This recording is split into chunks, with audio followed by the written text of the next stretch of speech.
There's a part of me that really feels as though like they okay, three things. Number one, I think it's time that we divorced Superman and Lois from the overall Arrowverse. Because what's happening essentially throughout this entire season, and you could even say like what was going on last season, but what's basically happening during this season on like a global level, there's no way this is taking place in the Arrowverse. Because there are so many other heroes that Superman can call on. He can call on Supergirl, he can call on Flash, so many other heroes that he can call for an assist. That's not happening. We see Diggle pop up, but for the most part, you can say that like that's just a Diggle doppelganger or a Diggle variant. Like that's the Diggle from that universe who's running around with these questions because he also has a ring. He doesn't know what he wants to do. But for the most part, there's way too many serious things happening on Superman and Lois to say that it's a part of the general Arrowverse that everybody is on. I really feel as though they really should pull the trigger and say that Superman and Lois happens on like Earth 2. That way you can explain why he doesn't call in Kara to help when his powers are gone. Or with his powers gone, he doesn't call on like Barry and Star Labs to assist him with basically what's going on with him. Divorcing it from the Arrowverse would probably be the best bet. Number two,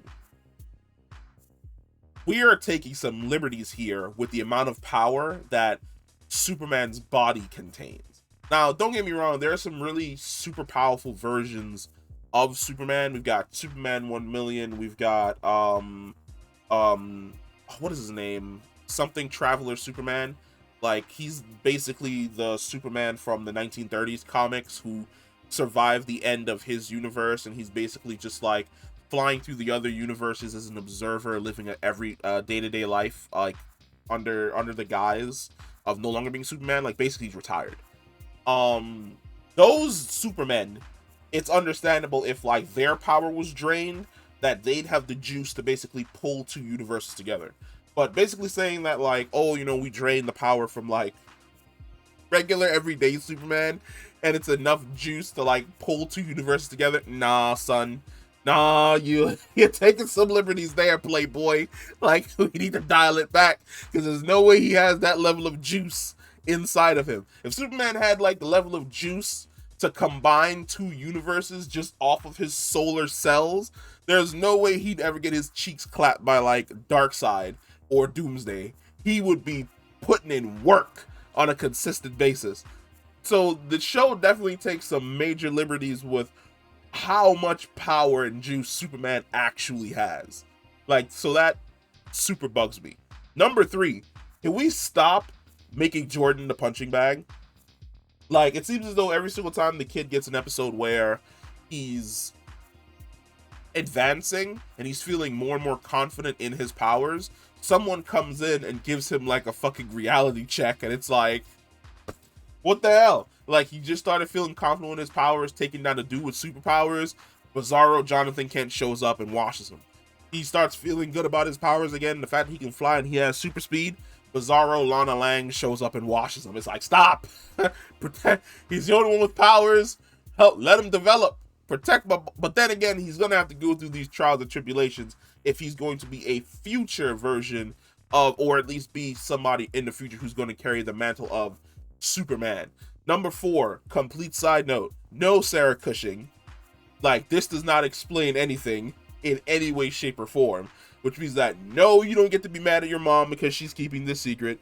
No, you don't suddenly get to, like, get back into a relationship with Jordan, who is trying his best to, like, make you happy and then live up to the requirements of his dad while also being a superhero and being a 16-year-old teenager. No, that does not happening. No, I do not forgive you for kissing somebody else, having feelings for somebody else, and then not being able to decide what exactly you want in a relationship with Jordan when my man poured his soul out to you. No, I don't forgive you at all. So, like, you suddenly finding, like, the strength to be mad at everyone and understand Jordan is super fucking... It's annoying.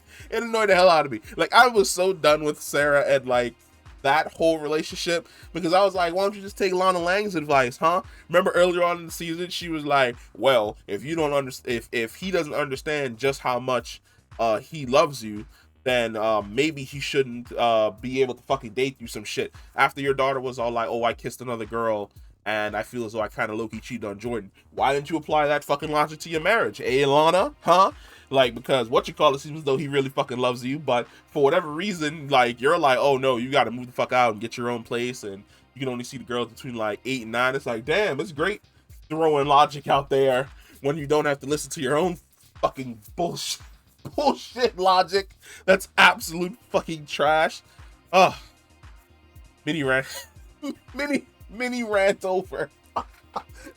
I really I love this show, but at some point in time you have to point out the things in the show that for the most part don't make sense. And you could say as a counter argument that a lot of times in the comic books the heroes don't really call on their allies to assist them. Like, for instance, Superman doesn't really call on the Flash to assist him in a Superman comic. Now he'll probably call on like Batman or Wonder Woman because they're part of the big three, but usually you'll never see Superman call in like the entire league to deal with a situation that he's currently dealing with. Batman wouldn't call in Superman and the Flash to help him deal with somebody like the Joker. Same thing with Wonder Woman.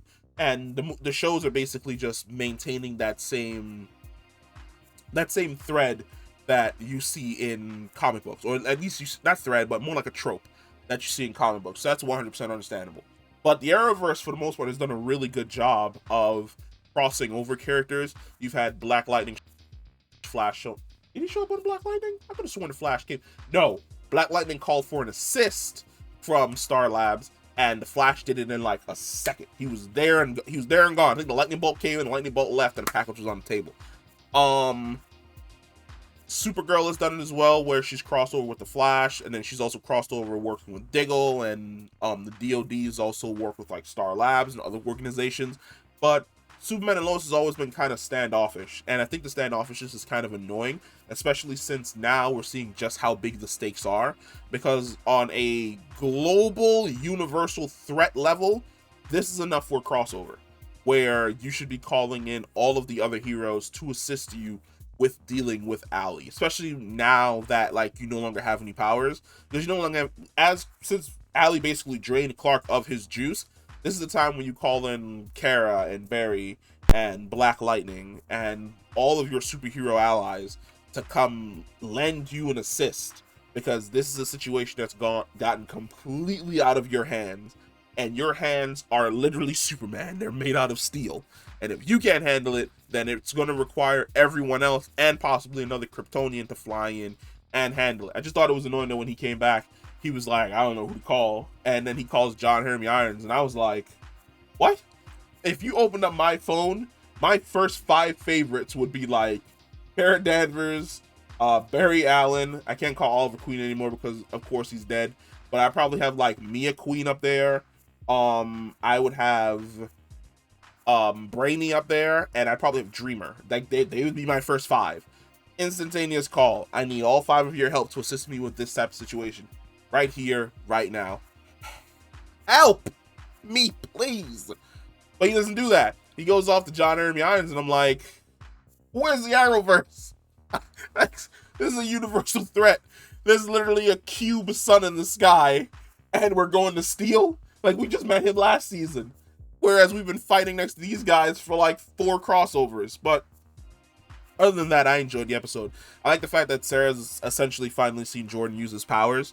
I love the fact that his powers are basically developing every single episode, where we've gone from, you know, oh, he might have powers, he might not have powers, to like him having super speed almost on the same level as his dad, him having heat vision almost on the same level of his dad, him being able to fly even though he's working on the landing portion. Like, all that's great, all that's dope as hell. I absolutely fucking love it. But there are just those little nuggets that I sometimes find annoying, that sometimes detract a little bit from the story, and I can't wait to see exactly how this is going to end. So, if you've watched Superman and Lois and you've made it to the end of this low-key review / tangent, comment down below, let me know, and I will catch you in the next one.